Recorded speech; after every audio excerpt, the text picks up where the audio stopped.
बिस्मिल्लाहिर्रहमानिर्रहीम। अस्सलाम वालेकुम नाज़रीन। कल बड़ी खुशी हुई और उसके साथ कुछ एहसास मुज़म्मत करने को भी दिल चाहा कि अपोजिशन को 3 साल बाद ये समझ में आई ये बात कि ये हुकूमत गद्दारों की है। 3 साल इस अपोजिशन ने, इस कम अकल, नाफहम और बुज़दिल अपोजिशन ने हुकूमत को नाअहल और नालायक होने का ताना देते हुए गुजार दिए, ज़ाया कर दिए। जबकि समझने वालों को ये बात बहुत पहले समझ में आ गई थी कि ये हुकूमत पाकिस्तान के दुश्मनों का एजेंडा पूरा करने के लिए लाई गई है। और कल ये जो पाकिस्तान पर कातलाना हमला करने के लिए इमरान खान ने जो इजलास बुलाया था, तो उसमें अपोजिशन ने ये नारे लगाए कि तुम गद्दार हो, तुम गद्दार हो। ख़ास तौर पर वो एक जो बड़ा गैर मुतवक्को हद तक गद्दारी का मुजाहरा करने वाला शौकत तरीन, उसके डेस्क के सामने खड़े होकर कुछ लोगों ने तुम गद्दार हो का नारा लगाया और हुकूमत के दूसरे बेंचों को भी मुखातिब किया।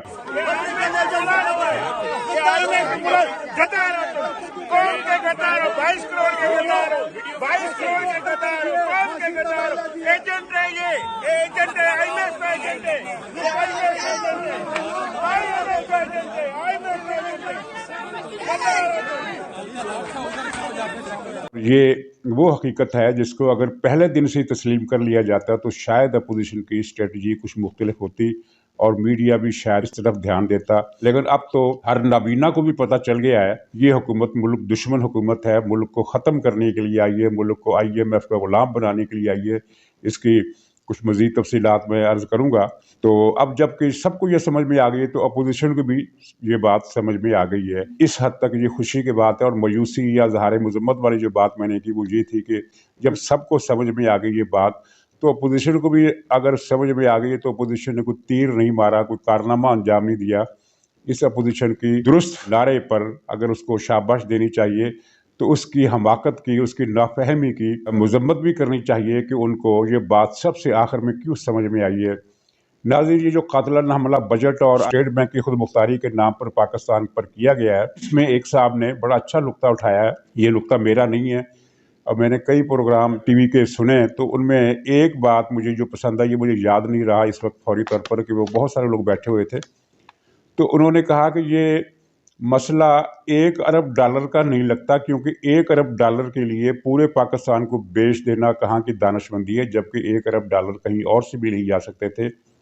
तो मुझे भी ये बात समझ में आई कि मसला $1 अरब का नहीं है। मसला ये है कि पाकिस्तान की मईशत को मुकम्मल तौर पर अमेरिका के अंगूठे तले देना है, ताकि वो जब चाहे दबा के हमें बदहाल कर दे। और हम बदहाल तो बहुत ज़्यादा हो ही चुके हैं। नाज़रीन, ये एजेंडे का एक हिस्सा है, यानी पाकिस्तान ये कर्जा, ये $1 अरब की रकम, बल्कि इससे ज़्यादा की रकम चीन से ले सकता है और चीन देने के लिए तैयार है, बशर्ते कि CPEC को बहाल किया जाए और पाकिस्तान में डेमोक्रेसी को भी काम करने दिया जाए। चीन खुद डेमोक्रेसी के मुखालिफ है, लेकिन वो पाकिस्तान में डेमोक्रेसी इसलिए चाहता है कि जमहूरियत होगी तो पाकिस्तान को अमेरिका से मुनासिब फासला इख्तियार करने और चीन के करीब होने के हवाले से कौमी असम्बली बहस करके फैसला कर सकती है, जबकि आमरीयत या कठपुतली सिस्टम या हाइब्रिड सिस्टम में इसका इम्कान नहीं है। तो ये कई लोगों ने ये बताया है कि चीन मदद करने के लिए तैयार है, $1 अरब से ज़्यादा, कहीं ज़्यादा रकम देने के लिए तैयार है, बशर्ते कि CPEC को बहाल कर दिया जाए। लेकिन मसला ये है कि एजेंडा ही यही है कि CPEC को ख़त्म करना है, और वो ख़त्म कर दिया है। चीन से दूर करना है, चीन का मुहासरा करना है, पाकिस्तान के अवाम को बर्बाद कर देना है। और जबकि ये जैसा कि ये बजट आया है, इससे पाकिस्तान के अवाम जो हैं वो पहले अगर नहीं बर्बाद थे तो अब मुकम्मल बर्बाद हो जाएगी, क्योंकि आपने ये सारा सुन लिया कि किस तरह चीज़ों की कीमतों में इजाफा होगा। कापी किताब से लेकर कपड़ों तक हर चीज़ इन्होंने महंगी कर दी है। और दवाएं जो पहले ही 5 गुना ज़्यादा कीमत पर बिक रही हैं, उनकी खाम माल पर भी 17% सेल्स टैक्स लगा दिया गया है। और जग्गागिरी की इंतहा देखिए कि अगर कोई बिजनेस ग्रुप बिजनेस की डील के हवाले से किसी दूसरी कंपनी को एक मुतय्यन रकम देता है, मसलन 1 करोड़ रुपए की रकम देता है, उसे कोई सौदा करता है, कोई डील करता है, तो उस 1 करोड़ रुपए पर भी 17% टैक्स लगेगा, यानी 17 लाख का जग्गा टैक्स, गुंडा टैक्स, मुल्क की बर्बादी का टैक्स। तो गरीबों की हालत तो ये कर दी कि दूध, मुर्गी, दालें, ज़राअत के बीज, ये सब चीज़ महंगी कर दी है। कोई 300-400 अशिया महंगी होंगी जो कि आम आदमी की ज़रूरत की हैं। और ये इनकी खुराफात देखिए, शौकत तरीन किस ढिठाई से, किस बेहयाई से, किस सफाकी से ये कह रहा था कि ये इन टैक्सों से आम आदमी का कोई ताल्लुक नहीं है, आम आदमी पर कोई बोझ नहीं पड़ेगा। यानी इसका ख्याल ये है, और इसके जो गुरु है इमरान खान, इन दोनों का ख्याल ये है कि आम आदमी जो है वो कपड़े भी नहीं पहनता, वो साबुन से नहाने की भी उसे कोई ज़रूरत नहीं है, उसे दवाओं की भी कोई ज़रूरत नहीं है, उसे रोटी के साथ दाल खाने की भी ज़रूरत नहीं है, उसके बच्चों को दूध की ज़रूरत नहीं है, उनके बच्चों को स्कूल जाने की ज़रूरत नहीं है, उनको ज़िंदगी की जितनी लाजमी चीज़ें हैं, इन लोगों का कहना है कि वो सब गरीब आदमी की अय्याशी है। यानी अगर गरीब आदमी दाल से रोटी खाता है तो वो अय्याशी है, अगर वो साबुन से मुँह धो लेता है तो ये भी अय्याशी है, अगर वो धुले हुए कपड़े पहन ले तो ये भी अय्याशी है। यानी कोई चीज़ इसने छोड़ी नहीं है इस टोले ने, जिस पर इन्होंने ये नए मिनी बजट में जो असल बजट से भी ज़्यादा टैक्स लेकर आया है। मैंने कल 600 अरब का कहा था कि 600 अरब या 650 अरब, लेकिन अब पता चला है कि ये 750 अरब रुपए गरीबों की जेब से निचड़वाए जाएंगे। एक तो ये एजेंडा है, इस पर ज़्यादा बात करने की ज़रूरत नहीं, आपने ये सारी तफसील सुन ली है। दूसरा एजेंडा मुल्क की मईशत को तबाह करने का देखिए कि खाद गायब कर दी गई। पहले इसकी कीमत 4 गुना तक बढ़ाई गई, यानी जो खाद का थैला 16, 17 या 1800 रुपये का बिकता था 3 साल पहले, अब वो 4000 से भी ज़्यादा 4500 रुपये की कीमत तक मिल रहा है, लेकिन वो भी गायब है। गायब क्यों है? यहाँ आप ये भी नहीं कह सकते कि हुकूमत मुखालिफ माफिया जिसने ज़ख़ीरा अंदोज़ी की है, इसलिए कि सबको पता है कि खाद फैक्ट्रियों के मालकान कौन हैं। ये इमरान खान के सरपरस्त हैं, इमरान खान की ATM मशीनें हैं, ये सब PTI के लोग हैं। एक भी खाद फैक्ट्री पाकिस्तान में ऐसी नहीं है जो इमरान खान की ATM या इमरान खान के सरपरस्तों की ना हो। तो इसका मतलब यह है कि इस एजेंडे में खाद फैक्ट्री मालकान को भी शामिल कर लिया गया है। और अब पंजाब में, सिंध में मुख्तलिफ मकामात पर मुजाहरे हो रहे हैं। और सखर से खबर आपने कल पढ़ ली होगी कि सखर के इलाके में इस मरतबा लोगों ने गंदम के बजाय, क्योंकि खाद नहीं मिल रही, गंदम के लिए जो खाद चाहिए वो नहीं मिल रही, उसके बजाय सरसों काश्त कर दी है। और गंदम का रकबा जो है सखर डिवीज़न के इलाके में शायद गालबन 30% या 35% के करीब कम हो गया है, उसके बजाय वहाँ साग उगाया जाएगा। ठीक है, काश्तकार कुछ ना कुछ गुजारा कर लेंगे, क्योंकि गंदम की पैदावार से जो उन्हें मुनाफा होना था उतना मुनाफा साग या सरसों से नहीं हो सकता। सरसों के तेल की जो ज़रूरत है, पाकिस्तान इससे पहले ही उतनी ज़रूरत की सरसों पैदा कर रहा है जितनी सरसों तेल की ज़रूरियात पूरी करने के लिए चाहिए। काश्तकार को पहले से कम पैसे मिलेंगे, और दूसरा ये है कि गंदम की पैदावार में मज़ीद कमी हो जाएगी, जो पहले ही कम हो चुकी है। और ये इतने बेशर्म झूठे हैं कि गंदम की पैदावार इस साल कम हुई है, कपास की पैदावार कम हुई है, और गन्ने की पैदावार कम हुई है। ये कहते हैं कि हर फसल बम्पर हुई है। अगर हर फसल बम्पर हुई है तो चीनी, गंदम, कपास धड़ाधड़ पाकिस्तान के बाहर से क्यों दरामद की जा रही है? इसमें डबल गेम है। एक तो एजेंडा तबाह करने का, ज़राअत को तबाह करने का, मईशत को तबाह करने का, दूसरा लूट मार का। PTI की वज़ीर जो है वो इसमें मुलव्वस है। वो यहाँ से गंदम बाहर भेजते हैं अफ़गानिस्तान, और फिर उसी को गंदम को वापस मंगा लेते हैं अपना मुनाफा रख के, एक यानी सौदेबाजी करके। इन फसलों की पैदावार कम भी हो रही है, और इनकी स्मगलिंग भी हुकूमत PTI के लोग इमरान खान की सरपरस्ती में उसकी आशीर्वाद के साथ करवा रहे हैं। ये इतना हौलनाक माजरा है कि दुनिया के किसी मुल्क की तारीख में इस तरह की तबाहकारी करने वाली हुकूमत की कोई नज़ीर आपको नहीं मिलेगी जो इस तरह लूट मार कर रही हो। और अब पंजाब के शुमाली पंजाब, बस्ती पंजाब में भी मुजाहरे शुरू हो गए हैं। लोगों ने चूनिया में भी धरना दिया है क्योंकि खाद नहीं मिल रही। सवाल ये पैदा होता है कि खाद जब पाकिस्तानी फैक्ट्रियों में पूरी तरह उसकी पैदावार दे रही हैं तो ये गायब क्यों की जा रही है?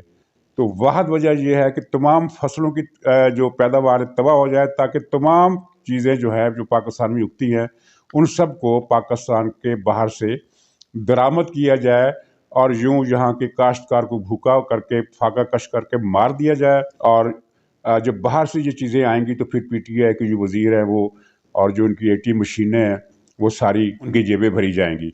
नाज़रीन, तबाही का एक दूसरा एजेंडा आपने वार साइकोलॉजी की किताबों में पढ़ा होगा या मज़ामीन में देखा होगा। जंग अज़ीम की फिल्में वो आपने देखी होंगी, उनकी कहानियाँ पढ़ी होंगी, उनके बारे में मजमून पढ़े होंगे। सिर्फ जंग अज़ीम नहीं बल्कि वियतनाम की जंग से लेकर बल्कान में जो पिछले अशरे में जंगें होती रही हैं, बोस्निया, सर्बिया की और दूसरे इलाकों में, तो इनमें एक चीज़ आपने देखी होगी कि असला हथियारों के इस्तेमाल के साथ साथ किसी कौम को तबाह करने का एक नुस्खा ये भी होता है कि उसमें मायूसी फैला दी जाए, क्योंकि जब मायूसी बढ़ेगी तो वो कौम कुछ भी करने के काबिल नहीं रहेगी।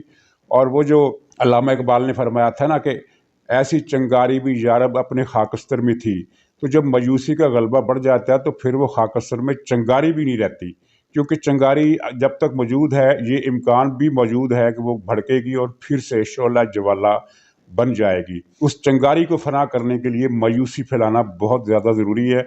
यानी बारूद से आप मकान तबाह करेंगे, लोगों को कत्ल करेंगे, मारेंगे, कहत की फ़ज़ा पैदा करके, जिस तरह इमरान खान ने पाकिस्तान में कहत की फ़ज़ा पैदा कर दी है, उस कौम को कुचल कर रख देंगे। लेकिन जब मायूसी की चादर तन जाएगी तो फिर उसमें कोई ख़तरा, कोई अंदेशा बाकी नहीं रहेगा कि इस कौम से कोई मुज़ाहमत उठेगी या कुछ होगा। लेकिन ये सारा उलट भी हो रहा है, उसकी तरफ भी मैं आता हूँ।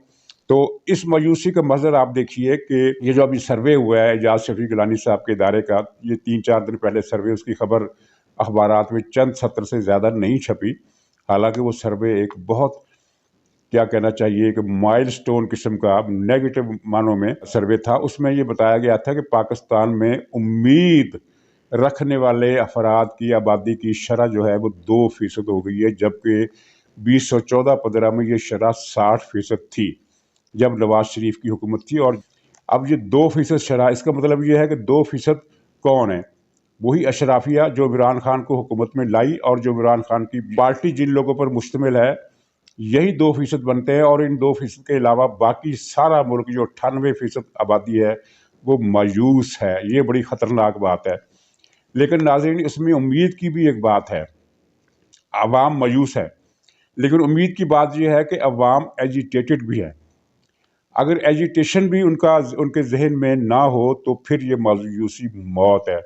लेकिन एजिटेशन का मतलब ये है कि मायूसी के साथ साथ एक जज्बा भी चल रहा है और वो भड़क भी सकता है। एक फिक्री अनारकी पैदा हो चुकी है, वो उसको तफसील से बताने की ज़रूरत नहीं।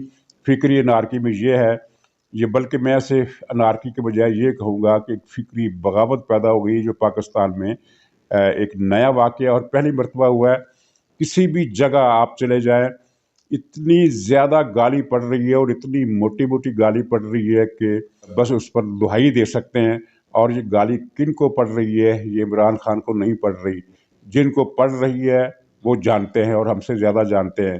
तो ये एक फिक्री बगावत है, फिक्री अनारकी है, जो मायूसी की इस गंभीर कोहरे के साथ साथ एक आंधी या तूफान की शक्ल में चल रही है। और मायूस कौम का ये वो पहलू है जिसे हम कह सकते हैं कि उम्मीद की किरण नहीं बल्कि उम्मीद का सरचश्मा है। और यहीं से वो रास्ते निकल रहे हैं जिनकी वजह से पाकिस्तान में कोई मस्बत तब्दीली आने की शक्ल बन रही है। लेकिन नाजरीन, खुशफहमी में रहने की ज़रूरत नहीं। कोई शक नहीं कि इमरान खान जा रहा है, इससे निजात मिलने वाली है, बहुत मुख्तसर अरसे में निजात मिलने वाली है। लेकिन इसके बाद क्या होगा? पाकिस्तान जो भी हुकूमत में आएगा, चाहे वो मुस्लिम लीग नून की हुकूमत आए, चाहे वो पीपल्स पार्टी की हुकूमत आए, चाहे कोई नेशनल गवर्नमेंट आए, चाहे कोई कूप डिटा हो जाए, कुछ भी हो जाए, तो उससे एक बर्बाद पाकिस्तान मिलेगा। ऐसा बर्बाद पाकिस्तान जिसकी तामीर नौ के तमाम रास्ते इस इमरान खान और उसके टोले ने बंद कर दिए हैं। तो रास्ता कैसे निकलेगा? अगरचे एक इतला मेरे पास ये है कि लंदन में किसी के कहने पर, किसी की फरमाइश पर इसहाक डार कोई माशी पालान के खाके, कोई खदो खाल उसके तय कर रहे हैं, कोई उसका प्रिंट बना रहे हैं कि नक्शा बना रहे हैं। किसके कहने पर बना रहे हैं बताने की ज़रूरत नहीं, लेकिन उस प्लान में क्या होगा ये हम नहीं जानते। कोई जादूगरी होगी, क्योंकि इसने जिस तरह बुलडोज़र फेरा पाकिस्तान पर, तो उससे निकलने के लिए, पाकिस्तान को निकालने के लिए माशी महारत से ज़्यादा जादूगरी की ज़रूरत है। कोई इनको भी कोई पीरनी ढूंढनी पड़ेगी, तभी शायद कोई उम्मीद की किरण नज़र आ सके। बहरहाल आखिर में मैं ये कहूँगा कि ये जा रहा है और ये पाकिस्तान पर आखिरी बार कर रहा है। और आखिरी बार कब तक करेगा, ज़्यादा अरसे की बात नहीं है, लेकिन मेरा ख्याल है उसने अपना एजेंडा, अपना मिशन वो बड़ी हद तक उसने पूरा कर लिया है। तो नाज़रीन, इसी पर इजाज़त दीजिए, इंशाअल्लाह कल फिर मुलाकात होगी। खुदा हाफिज़।